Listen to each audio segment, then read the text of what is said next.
The room went silent. Chen stood in the middle of the high school reunion venue, every eye locked on him. Whispers rippled through the crowd like wildfire. Then she walked in, a woman in a sleek black dress that probably cost more than his monthly rent, her hand wrapped confidently around his. The whispers grew louder. Someone near the punch bowl said it out loud. "That's Chen, the janitor." Another voice, thick with disbelief, followed. "He's with her." Marcus felt the weight of every stare, every judgment, every assumption crashing down on him. But the woman beside him didn't flinch. She squeezed his hand tighter, her composure unshakable, as if she belonged there, as if they belonged together. 2 weeks earlier, Marcus was alone in the executive suite of Bennett Global Corporation, pushing a mop across marble floors that gleamed under fluorescent lights. It was past midnight. The building was empty except for him and the hum of the air conditioning.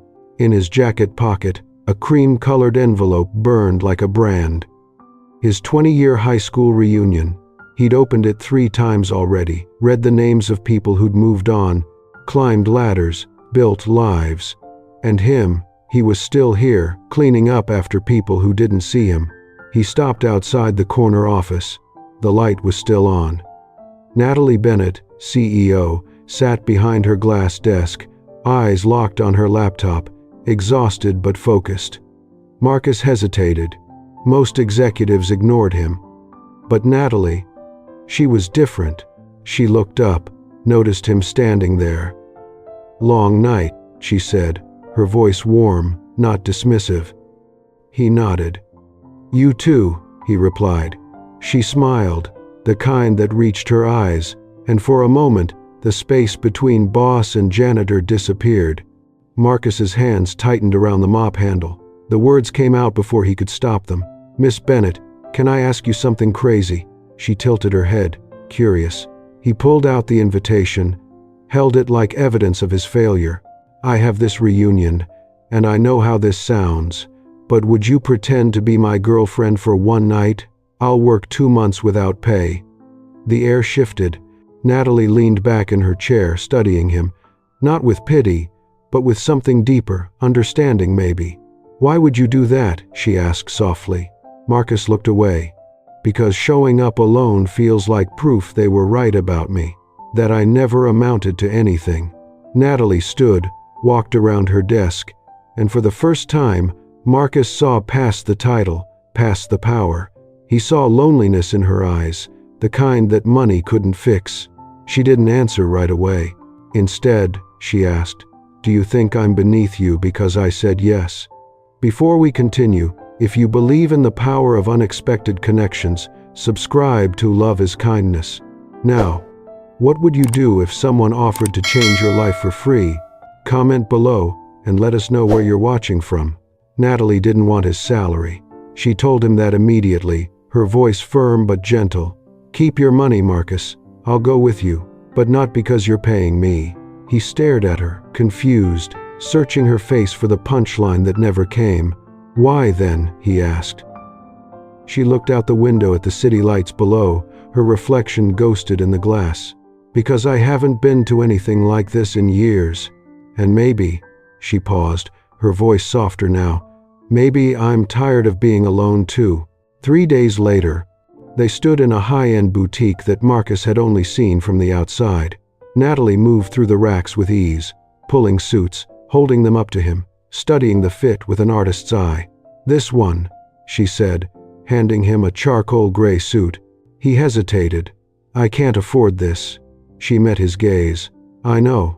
Consider it a gift, not from your boss, from your friend."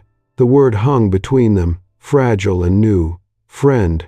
Marcus realized he'd been so focused on what she could do for him that he'd never asked what he could do for her.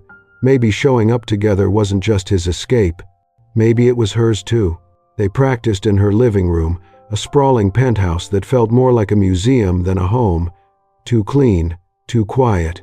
Natalie sat across from him on the couch, her heels kicked off, looking more human than he'd ever seen her. "Okay," she said, trying not to laugh. "How did we meet?" Marcus grinned.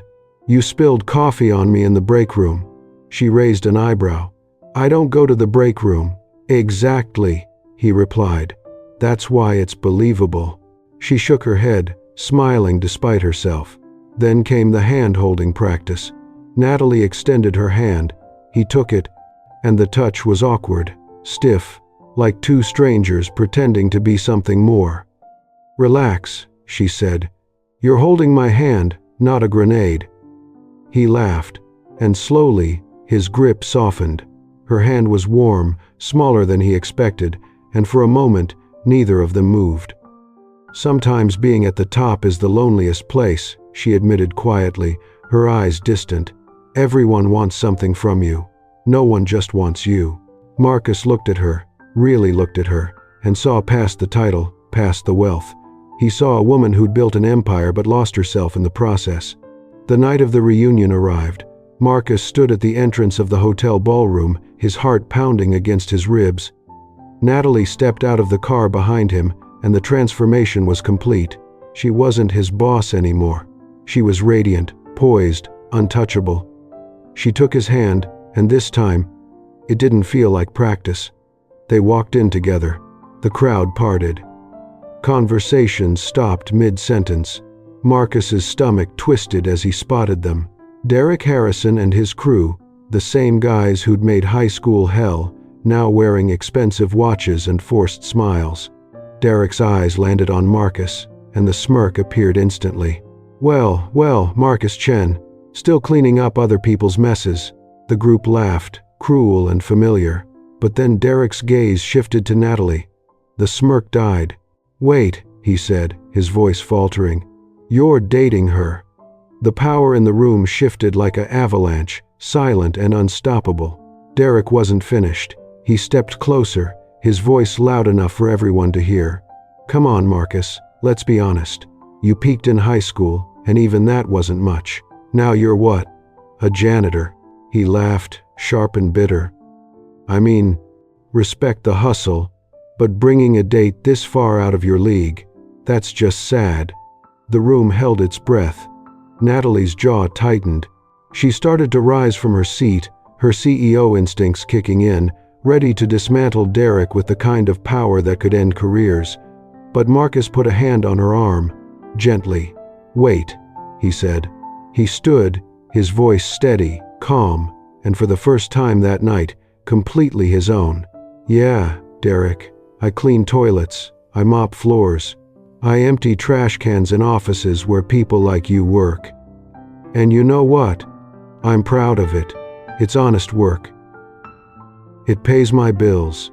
It lets me sleep at night. He looked at Natalie, and his voice softened. And this woman, she's not my trophy. She's not here to prove anything to you. She's my friend, my real friend. The kind who sees me, not what I do for a living. Natalie's eyes widened. Something shifted in her expression, a wall crumbling she didn't know she'd built. Marcus had never once looked at her like she was beneath him. Not when he was mopping her floors, not when she was signing his paychecks. He'd seen her as a person first, and maybe that was the rarest thing anyone had ever given her. She stood, her hand finding his, but this time, it wasn't for show. It wasn't part of the act. Her fingers intertwined with his, firm and certain. Want to get out of here, she whispered, a smile tugging at her lips. He looked at her, surprised, then grinned. Yeah, let's go. They walked out together, past Derek's stunned silence, past the whispers, past the judgment. And as the doors closed behind them, they started laughing. Not the polite kind, the real kind. The kind that comes from freedom. 6 months later, Marcus was still a janitor. Natalie was still a CEO, and they were still together. Turns out, the only opinion that mattered was each other's. If this story warmed your heart, subscribe to Love is Kindness for more stories that remind us what truly matters. Now, we want to hear from you. Comment below and let us know where you're watching from, and rate this story on a scale of 0 to 10. Did Marcus and Natalie's unexpected love story touch your heart? Let us know.